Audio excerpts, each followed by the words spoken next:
this is Bryce on the floor coming at you with another tennis improvement video. And today we would like to talk about the return of serve and tips that you can do to help on the return of serve. But the first thing we want to consider is our grip. So when you're going to return a serve, you want to start with a neutral grip, and then you want to switch your grip like this as the serve is coming, okay? So you're going to have this arm here in a neutral position, and then you're going to switch this way or that way depending on the backhand or forehand serve. Okay, so the next thing that we have to consider is your ready position. So you want to have a good ready position. You want to get the racket at a 45-degree angle, okay? And you want to have the racket out in front, all right? So once you're in a good ready position, you want to get relaxed and focus on the seams of the ball, okay? When the ball is coming through, all right? So get into that ready position, racket at the 45-degree angle. And then this is the most important part, it's the split step. So let's say your opponent's about to toss the ball. He's tossing, okay?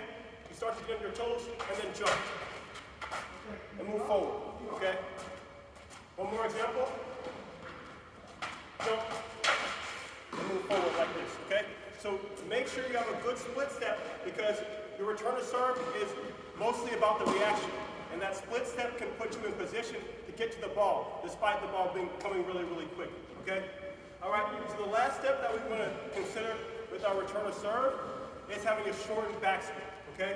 So the actual swing on the return to serve is similar to the approach forehand or the approach backhand, okay? So let's say we're going to hit a forehand. Our forehand would be all the way with our racket all the way back here, okay? Then we're going to move forward. However, with our approach, it's a shortened backswing, and it's a lot faster, okay?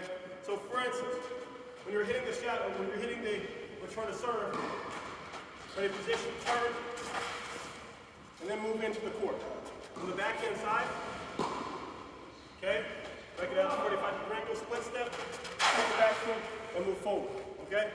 And the last step, which is kind of a mental thing, is you want to relax and let your body do the work. So put yourself in a good position to get to the return, and then simply relax, do that shortened backswing, and just sort of reacting the ball, not thinking too much about what's going to happen, okay? So those are some tips on the return of serve. This has been Bryce on the floor with another tennis improvement video. Like, comment, subscribe, and as always, great luck out there on the tennis court.